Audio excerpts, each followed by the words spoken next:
அவர் நம்முடைய நடுவிலே வாசம் பண்ணுகிறார். அல்லேலூயா. ஏன் நம்முடைய நடுவிலே அவர் வாசம் பண்ண வேண்டும்?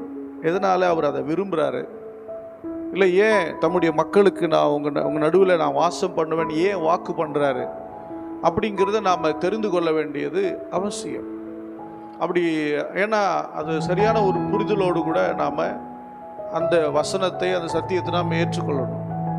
ஆண்டவராகிய தேவன் பூமியை உண்டாக்கி அங்கே ஒரு தோட்டத்தை உண்டு பண்ணி அதன் நடுவிலே தேவன் ஒரு ஜீவ விருட்சத்தை வைத்தார், நன்மை தீமை அறியத்தக்க விருட்சத்தையும் வைத்தார். இரண்டையும் வைத்துவிட்டு கர்த்தர் சொன்னார், நீங்கள் இந்த நன்மை தீமை அறியத்தக்க கனியை என்ன பண்ண வேண்டாம், புசிக்க வேண்டாம் என்று சொன்னார். ஒரு குடும்பத்தை உருவாக்கியிருந்தார், ஆதாமையும் ஏவாளையும் உருவாக்கியிருந்தார். அவர் சொன்னார், நீங்கள் இது தோட்டம் எல்லாம் உங்களுடைய இதுதான், நீங்கள் இதில் என்ன பண்ணலாம், வாசம் பண்ணலாம், இதில் இருக்க அத்தனையும் ஆண்டு கொள்ளலாம், எல்லாம் உங்களுடையது என்று சொல்லி அவர் கையிலே கொடுத்தார். எல்லாத்தையும் கொடுத்தாரு.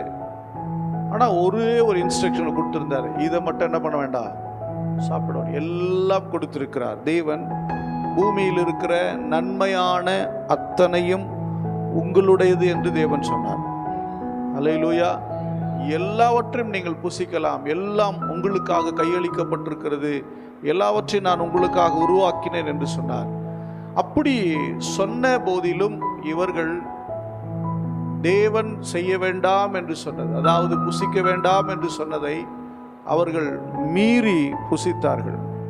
இன்னைக்கு நம்ம எதை செய்ய வேண்டாங்கிறோமோ மக்களுக்கு அதுதான் என்ன பண்ணுது, ரொம்ப ரொம்ப பிடிக்குது, விரும்பி அதை செய்கிறவர்களா இருக்கிறாங்க.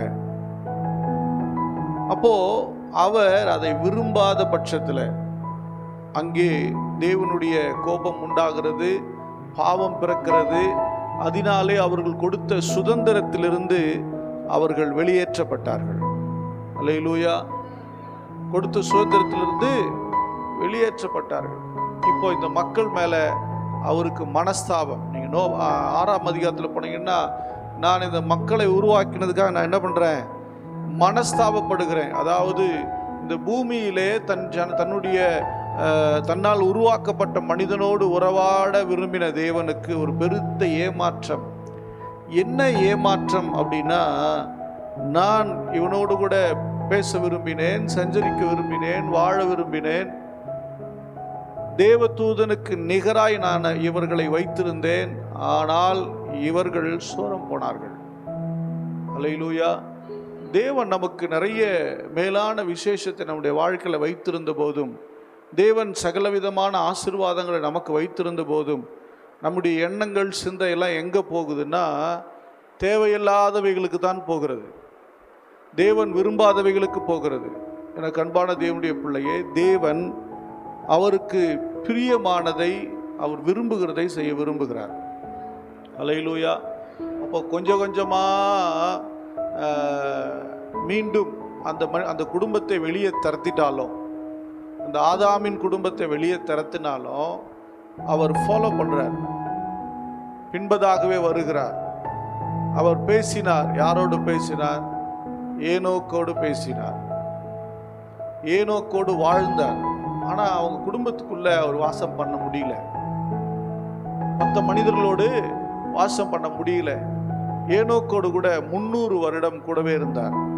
365 வருடங்கள் அவன் வாழ்ந்த காலங்கள் அவர் அவனோடு கூடவே இருந்தார். சஞ்சரித்தார். என்று சஞ்சரித்தார்னா குடும்பம் நடத்தினார். அவனுடைய எல்லாவற்றிலும், அவனுடைய துன்பத்திலும், அவனுடைய இன்பத்திலும், சந்தோஷத்திலும், துக்கத்திலும், எல்லா நேரத்திலும் அவனோடு கூட இருந்தார். அவனோடு கூட பேசிக்கொண்டே இருந்தார். அவன் ஒரு கட்டத்தில் அவன் முழுவதுமாய் அவரோடு கூட இணைந்து விட்டான். அல்லேலூயா.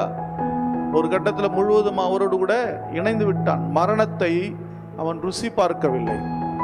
தேவன் கொடுத்த சாபம், தேவனால் பெற்றுக்கொண்ட சாபம் என்னது?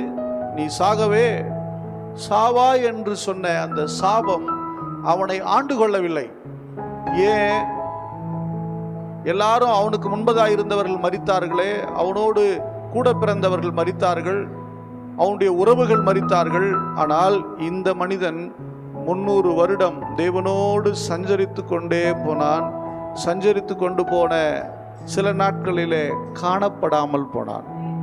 அல்லேலூயா. காணவில்லை. அவன் தேவனோடு கூட தேவ பிரசன்னத்திற்குள்ளே அவன் இணைந்து விட்டான். அல்லேலூயா, அல்லேலூயா. தேவ பிரசன்னம் அவ்வளவு மேன்மையானது. அல்லேலூயா. தேவனோடு இருக்கிற உறவு அவ்வளவு மேன்மையானது.